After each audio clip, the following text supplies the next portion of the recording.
The bells of St. Aldwyn had rung for her funeral that morning, and by afternoon the woman they had buried was standing in the rain outside the gates of Thornwood Hall, alive, soaked through to the bone, and watching the candles burn in the windows of the house that had declared her dead.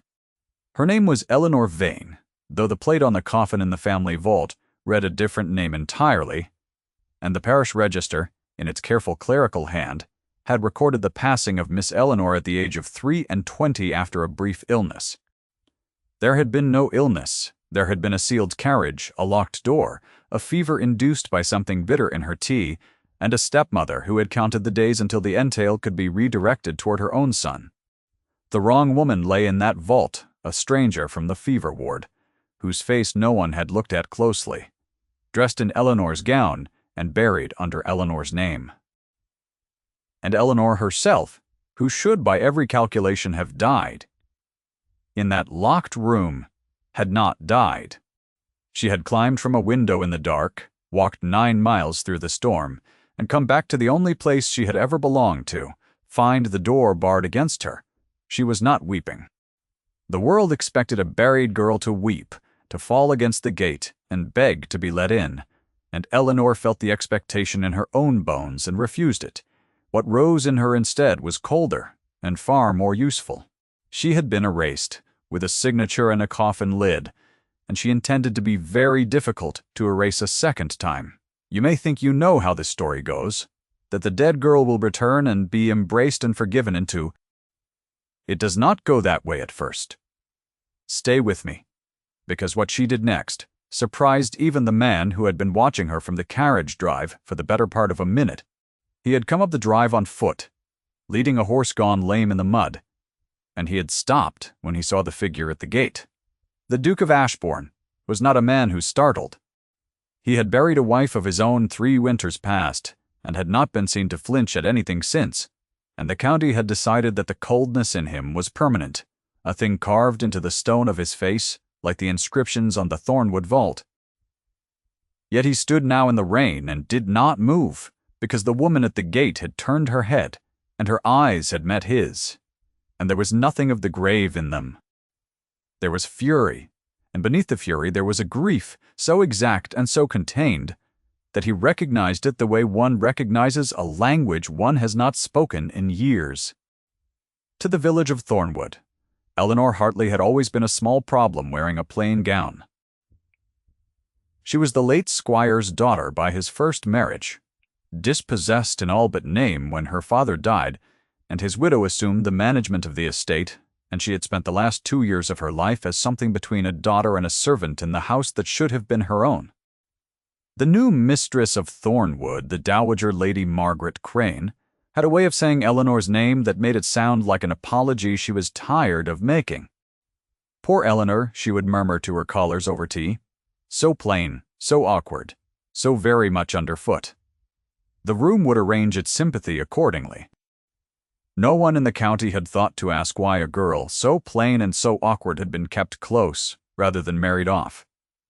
And no one had thought to wonder why her sudden illness had been nursed behind a locked door by no physician anyone could name. The Duke knew none of this yet. He knew only what he saw, which was a woman at a barred gate in a storm, and he did the thing his nature demanded before his reason could counsel otherwise. He crossed the last of the drive, and he spoke to her in a voice pitched low against the rain, and what he said was not a question. "Come away from the gate," he said. "You will catch your death standing there." The irony of the phrase landed between them like a struck bell, and Eleanor laughed, a short broken sound with no humor in it, and told him that she had already caught it, that she had been buried that very morning, and that the death he was so concerned to spare her had been arranged with considerable care by the people warm inside that house. A lesser man would have stepped back from such a speech, would have decided the woman was mad with cold or grief, and would have summoned someone to manage her. The Duke of Ashbourne did neither. He looked at her for a long moment, the rain running off the brim of his hat, and then he did something that no one in the county would have believed of him.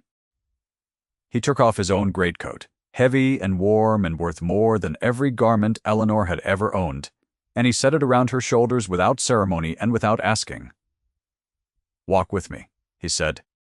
There was an inn at the edge of his land, the Ashbourne Arms, where the keeper knew his face and asked no questions, and he meant to put hot food and a fire between this woman and the storm, before he asked her to explain a single thing further.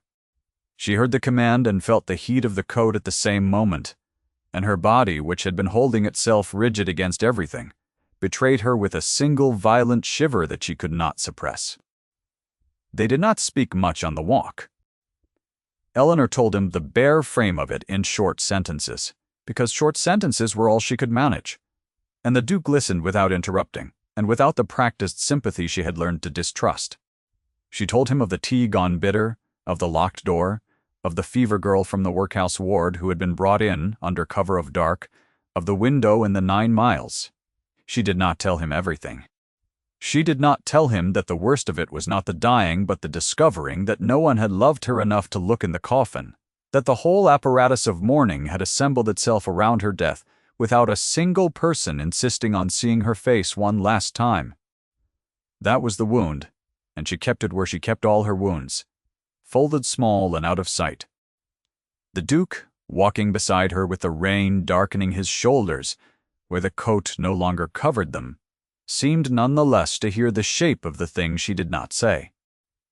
At the Ashbourne Arms there was a private parlor and a fire already lit, and the keeper's wife, a broad, kind woman named Mrs. Barr. Tilly took one look at Eleanor and asked no questions at all, but brought broth and bread and a blanket warmed at the hearth. The Duke stood at the window with his back to the room while Eleanor ate, giving her the only privacy the small space allowed, and only when she had finished and some color had returned to her face did he turn and speak again. He told her his name, which she had already guessed, and he told her that the magistrate for the district was his own cousin, and a fair man, and that the law did not look kindly on the false burial of the living. Then he asked her the only question that mattered. "What is it," he said, "that you intend to do?" It was not what she had expected.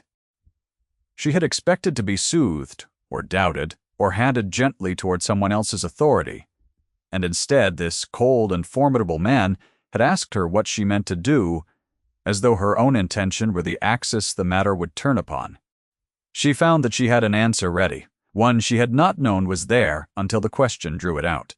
"I intend," she said, "to walk into that house alive in front of everyone who buried me, and to make Lady Crane explain the coffin." The Duke considered this.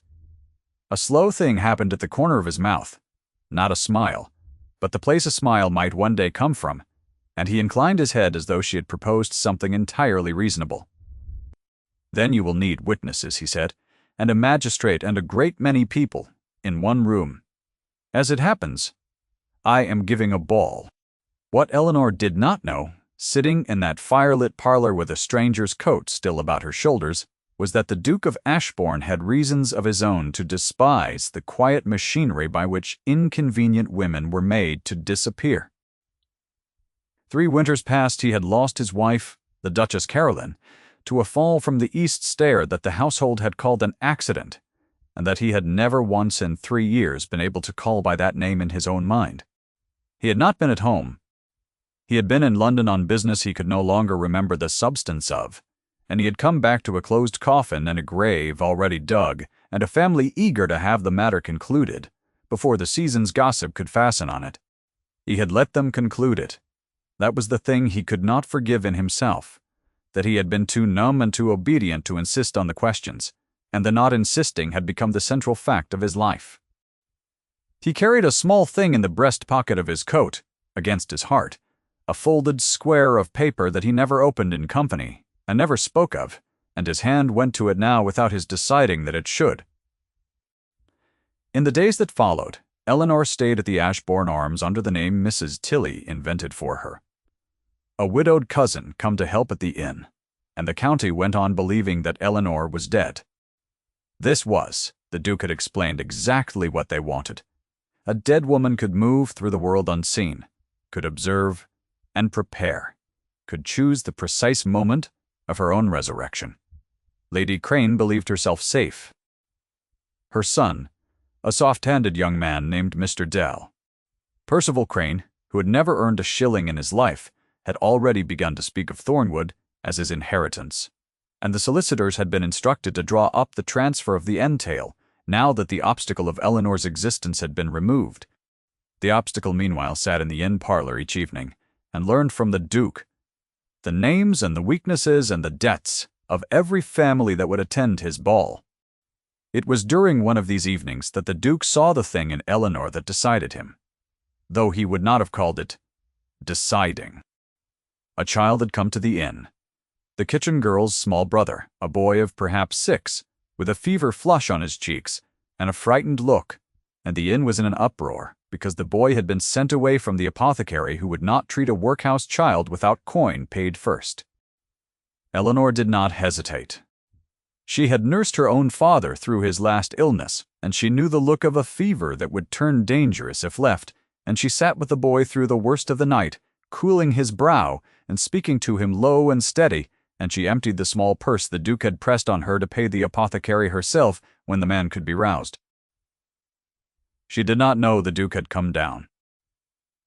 He stood in the dark passage outside the open door and watched her hold a stranger's child against the fever, watched her give away the only money she had to a man who had refused the boy an hour before, and he understood that whatever the county had decided about Eleanor, the county had been looking at the wrong thing entirely. He went back up the stair without speaking. He did not sleep that night, and his hand was at his breast pocket again, and the name he did not say aloud in the dark was not Eleanor's. The first voicing of the label that had followed Eleanor all her life came back to her in those days through Mrs. Tilly, who heard the county talk over the inn's common table and reported it with an indignation she could not contain. They were saying in the village that the late Miss Hartley had been a sad, plain creature, no loss to anyone. Fortunate perhaps to have gone before the season could remind her how thoroughly it had passed her by. Tilly said it gently, watching Eleanor's face. And Eleanor only nodded, because she had heard it so many times in life that hearing it after her death changed nothing. The Duke, who was present, set down his glass with a care that was its own kind of violence, and said nothing, and the silence he kept was louder than any defense he might have made. The ball at Ashbourne Court was set for the night of the Autumn Assembly, the largest gathering of the county, before the families dispersed for winter, and Lady Crane would attend because the Dowager Lady Crane never missed an occasion at which her own consequence could be displayed. She would bring her son. She would bring, the Duke predicted, the young woman she had selected to be her son's bride, now that the inheritance seemed secure, a polished and ambitious girl named Miss Arabella Fenn, all diamonds and careful smiles, who had been told her whole life that she was the answer to every question a drawing-room could ask. The Duke spoke of Miss Fenn with a weariness that was not unkind. "She has been made into a weapon," he said, "by people who never asked her whether she wished to be one." Eleanor heard the fairness in it, and was reluctantly moved by it, because it would have been easier to hate a man who hated cleanly. The preparations drew Eleanor and the Duke into a proximity that neither of them named. There were evenings when they bent together over the great map of the county's families spread on the parlor table, and his hand would come near hers as he pointed to a name, and she would become aware of exactly how near it was, aware of the warmth of him the way one is aware of a fire in a cold room without looking at it directly. He issued his small commands, as he always did. "Eat something," he would say, when she had gone too long bent over a paper. "Sit nearer the fire. Rest now, there is time."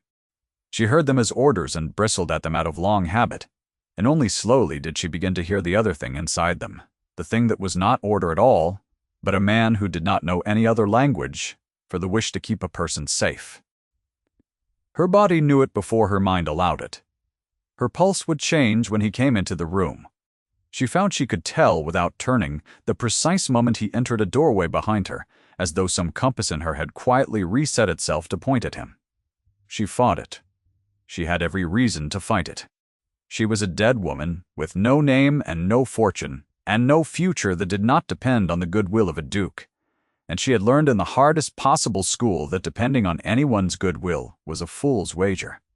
One evening, when he had stood too long at her shoulder reading over a list she had made, she turned and asked him plainly why he was doing any of this, why a man of his consequence should trouble himself with the resurrection of a country squire's dispossessed daughter. She had meant it as a wall. He looked at her, and the firelight moved on the planes of his face, and he answered her with a directness that took the wall down at the foundation. "Because someone should have looked in my wife's coffin," he said, "and no one did, and I have spent 3 years unable to forgive the room full of people who let her go without looking." The words were quiet and level, and they cost him visibly, and Eleanor understood that she had asked for a wall and been given a wound instead. That was the midpoint of it. The night the Duke of Ashbourne let her see the thing he carried, and it changed the air between them permanently. He took the folded paper from his breast pocket, the one his hand had gone to 100 times, and he did not open it, but he held it where she could see it. And he told her it was the last note his wife had written him, found in her writing desk weeks after the burial, a small ordinary note about a matter of the household. The kind of note that meant nothing, except that the hand which wrote it had still been alive and ordinary, and full of small intentions on the morning everyone later agreed she had died by accident. He had never been able to reconcile the note with the accident. He had never been able to prove anything else. And so he carried it, the unreconciled fact of her, against his heart, and he had built his coldness around it the way a body builds scar over a thing it cannot expel. Eleanor did not reach for the paper. She understood that it was not a thing to be touched. She only said very low that she was sorry. No one had looked, and the Duke nodded once and put the paper away, and for a long moment neither of them said anything at all, while the fire spoke for them. The label found its second voicing 8 days before the ball, and this time it was public, and this time Eleanor heard it with her own ears. She had been sent into the village on an errand under her widow's disguise, her face shadowed by a borrowed bonnet, and she had passed close by Lady Crane herself, who stood on the steps of the milliner's shop holding court among 3 other ladies of the county. Lady Crane was speaking of Thornwood and of the improvement she intended, now that the estate was settled, and one of the ladies, with the particular cruelty of the well-meaning, said it was a mercy the poor plain stepdaughter had been spared the indignity of watching another woman take her place. Lady Crane agreed. She agreed with a small, precise smile, and she said that Eleanor had been a burden born out of Christian duty, and nothing more. A graceless girl with no prospects whom death had at last relieved of her own uselessness. Eleanor stood 3 feet away with her face turned down and her hands very still inside her gloves, and she did not move, and she did not speak, and the rage she felt was so total and so cold that it frightened her with its steadiness. She walked on. She filed the words away. Where she filed everything, they would be useful, every one of them, on the night she had chosen. There was a moment, walking back through the lanes with the dusk coming down, when Eleanor permitted herself to wonder what she was becoming. She had not asked to be made hard. The girl who had nursed her father and given away her last coin to a fevered child was still in her somewhere, and that girl was frightened of the cold thing that had risen up in the locked room and walked 9 miles in the storm and learned to study other families' debts by firelight. She did not want vindication to be the only thing left of her. It was the Duke, strangely, who steadied this in her without ever addressing it directly, because the Duke had clearly asked himself the same question about his own 3 years of cold, and had no comfortable answer either, and there was a companionship in 2 people carrying the same unanswerable question that was deeper than any reassurance could have been. If her story has moved you even this far, I hope you will stay until the end, because the end is the part she walked 9 miles in a storm to reach. In the last week, the proximity between them sharpened into something that frightened them both more than the storm had. There was an evening when a sudden squall drove rain against the inn windows and the parlor candles guttered, and the Duke had risen to close the shutter, and Eleanor had risen at the same moment to help him. And they had met at the window with their hands an inch apart on the cold latch, and the rain loud beyond the glass. Neither moved the inch. The candle steadied. Ah! In its light, she could see the rain on his sleeve, and the line of his jaw, and the way he was looking at her, which was not the way a duke looks at a dispossessed girl, but the way a man looks at the one fixed point in a turning world. His hand lifted from the latch, and came toward her face, and stopped hovering. a breath from her cheek. Close enough that she felt the warmth of his palm without the touch of it. "I have no right," he said, very low. And the words were not a refusal of her, but a refusal of himself, a man who did not believe he had earned the warmth he was reaching for. Eleanor turned her face the smallest fraction into the warmth of that unspent touch, and that was all, and it was everything. And then she stepped back because some things cannot be unmade, and she was not yet ready to make them. What she felt that night, lying awake in the small room above the inn kitchen, was not the cold, calculating thing that had carried her this far. It was a wanting so plain and so unguarded that it appalled her, a wish to be near him that had nothing to do with safety or strategy or the resurrection she was planning. She wanted him. She made herself say it inwardly in the dark, the simple, disgraceful fact of it, because she had spent her life refusing to want things she could not have, and she was tired, suddenly, of the discipline of refusal. She did not know what he felt. She knew only the inch of air his hand had not crossed and the 4 words he had said into the candlelight, and she lay awake, holding the inch and the 4 words as though they were the warmest things she owned. The night of the ball came down on Ashbourne Court in a fall of early snow, the first of the year, fine and soft against the great lit windows.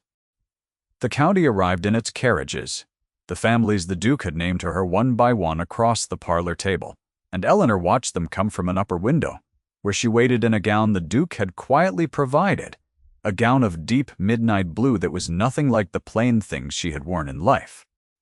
Chosen because a resurrected woman should not return looking like the small problem the county had buried. Lady Crane arrived in diamonds with her son at her elbow, and Miss Fenn arranged beside her like a prize already won. The magistrate, the Duke's cousin, arrived among the rest and took a glass and stood unremarkably near the great doors, exactly where the Duke had asked him to stand, with the parish register in a leather case beneath his arm, and the sexton of St. Aldwyn waiting in an antechamber to be called. The ballroom of Ashbourne Court was a long room of pale gold and candlelight, the orchestra at one end and the terrace doors at the other, and it was full of the people who had decided 2 weeks ago that Eleanor was no loss to anyone. Lady Crane held her court near the fire. She was at the height of her confidence. The estate secured her son's marriage as good as arranged, the inconvenient stepdaughter safely under stone. And she was telling some story to the ladies around her, something that required the 3rd voicing of the label, the last one, delivered now in the warm, crowded, glittering room as the final word on a girl she believed could no longer contradict it.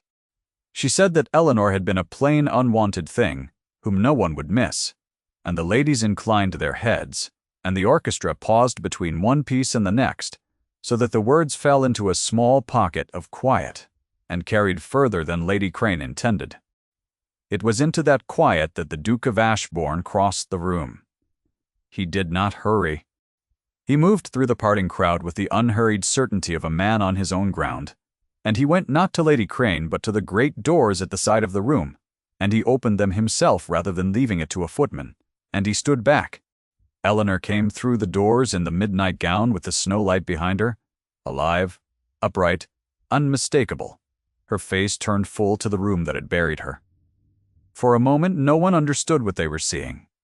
Then a woman near the front made a sound, and another took it up, and the recognition moved through the ballroom like a wind through wheat, head turning to head, until it reached the fire, where Lady Crane stood with her story still half-finished on her lips. The Dowager Lady Crane did not faint, though she put out a hand for the mantle and missed it. The blood went out of her face in a single moment, so that the diamonds at her throat seemed suddenly the only living thing about her. Her son made a low, strangled sound and stepped backward into Miss Fenn, who recoiled from him. And Eleanor walked into the center of the room, into the place where the dancing should have been, and stopped, and let them all look at her, and said in a voice that carried to every corner, without rising once, that she had been buried that morning, a fortnight past, and would be glad to know whose body lay under her name in the Thornwood vault. The silence that followed was the silence of 40 people, none of whom dared be the first to breathe. Lady Crane found her voice because women like Lady Crane always find their voices, and she said that this was some imposture, some cruel trick, that the Hartley girl was dead and buried, and this was an actress, a fraud, a creature put up to extort an honest family. It was the only move left to her, and she made it, with all the force of long authority. For a moment, the room wavered, because authority has its own gravity, and the county had bent to Lady Crane's for many years. The Duke of Ashbourne let her finish. Then he crossed the last of the floor to stand at Eleanor's side in front of all of them, the snow still bright in the windows behind. And he spoke the words that ended it. "This is Eleanor Hartley," he said, "and she will be my wife." He did not say more. He did not need to. 8 words in the level voice the county had always feared, spoken at her side with his choice made visible in the simple fact of where he stood, and the gravity of the room shifted in a single instant from the fire where Lady Crane stood to the center where Eleanor stood with the Duke beside her.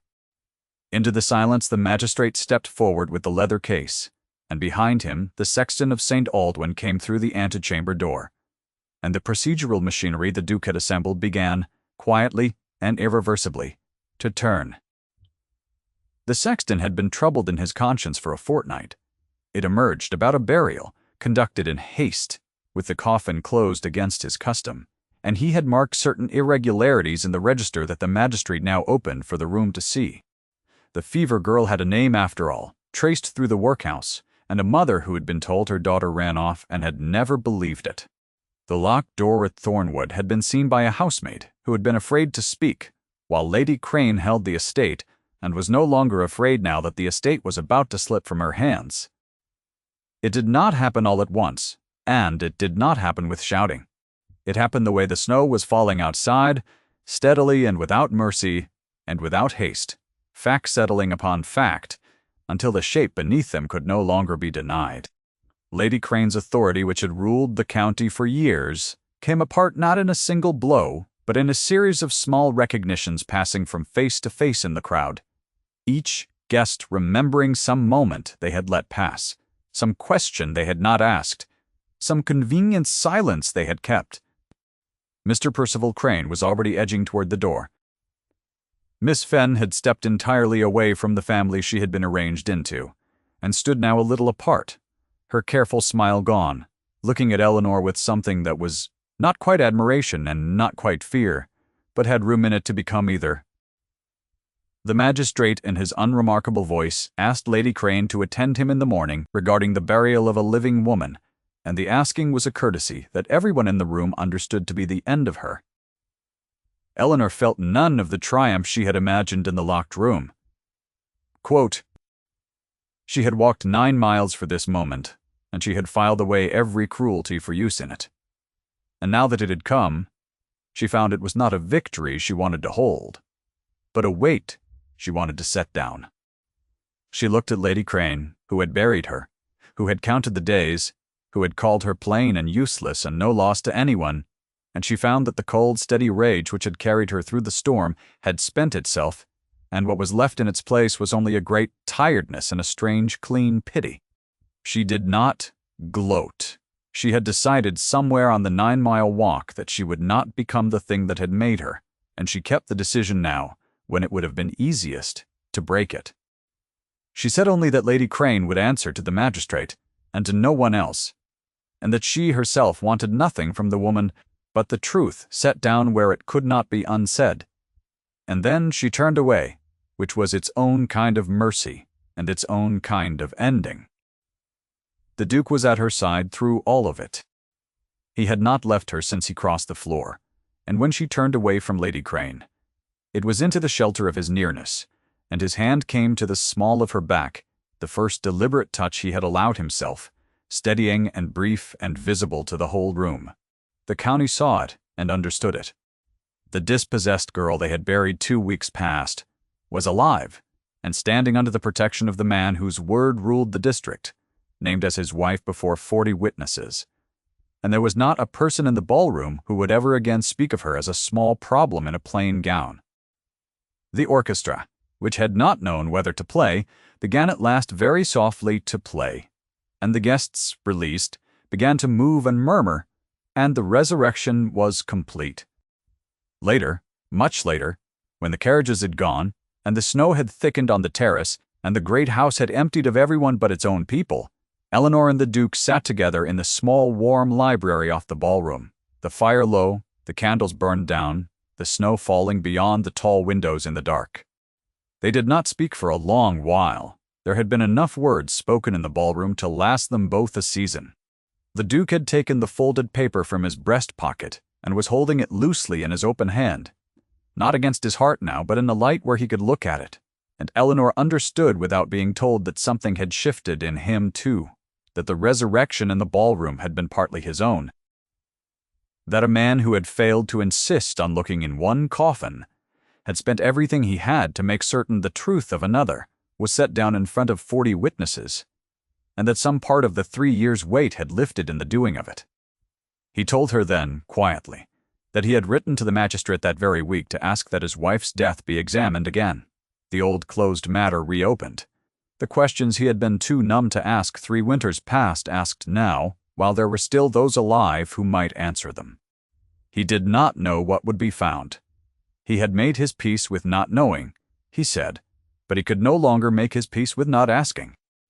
Eleanor reached out then and did the thing she had not done at the inn, when the paper was a wound too raw to touch.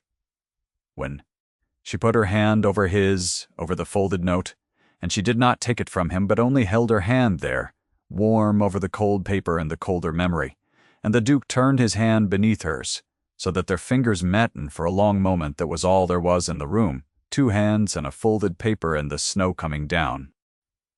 It was not, in the end, a grand declaration that passed between them. They had both had a surfeit of grand moments that night.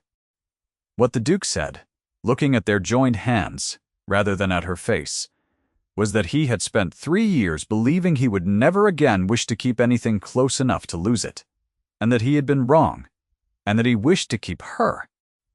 The words were plain and badly ordered and entirely without polish, and they were the truest thing he had ever said to her, and Eleanor, who had been wanting him in the dark above the inn kitchen for a week without daring to say so, found that the saying was suddenly easy. She told him that she had walked 9 miles to reclaim a name, and had found, somewhere in the walking, that she would rather have his. The fire settled. He lifted her hand to his mouth and held it there, his lips at the cold knuckles. And that was the whole of it, the chaste, full promise of it, and it was enough to warm a room that had been cold for 3 winters. They were married in the spring, quietly, in the small church at Ashbourne rather than at St. Aldwyn, which had buried her under the wrong name and which neither of them cared to enter again. The Fever Girl was reburied under her own name, with her mother present and a stone paid for by the Duke, and the wrong of it was set right as far as such a wrong can ever be set right. Lady Crane left the county. The entail returned to Eleanor, and through her to her husband, and Thornwood, which she had walked 9 miles in a storm to stand outside of, was opened up and aired and made warm again, though it was Ashbourne Court that became her home. The boy whose fever she had nursed grew strong and was taken into the household and learned his letters in the great library, and was often to be found there of a winter evening, reading aloud in a careful voice to whoever would listen. On the first snow of the following year, a year to the night since the ball, Eleanor stood at the tall library window of Ashbourne Court and watched the flakes come down soft and steady in the dark. The same fine first snow that had been falling the night she walked alive into the room that had buried her. The fire was lit behind her. Somewhere in the house, a child's voice was reading, and her husband was crossing the room toward her with 2 glasses, and the unhurried certainty she had first seen on a storm-dark carriage drive. On the small table by the window lay the folded paper, taken at last from his breast pocket, and given a place in the light, no longer carried against a wound, but kept where the living keep the things they have made peace with. The examination of the old death had found what it found, and it had been enough, and the carrying was done. Eleanor looked at the folded note in the firelight, and at the snow, and at the man who had asked her once what she intended to do, and she found that she had no anger left anywhere in her, only the deep-settled warmth of a woman who had been buried and had walked home through the storm and had been, at the last, by the one person whose seeing mattered. Truly and completely seeing. Thank you for staying with Eleanor until the end. If her long walk home moved you, I hope you will sit with it a moment before you go and carry a little of that warmth into your own evening.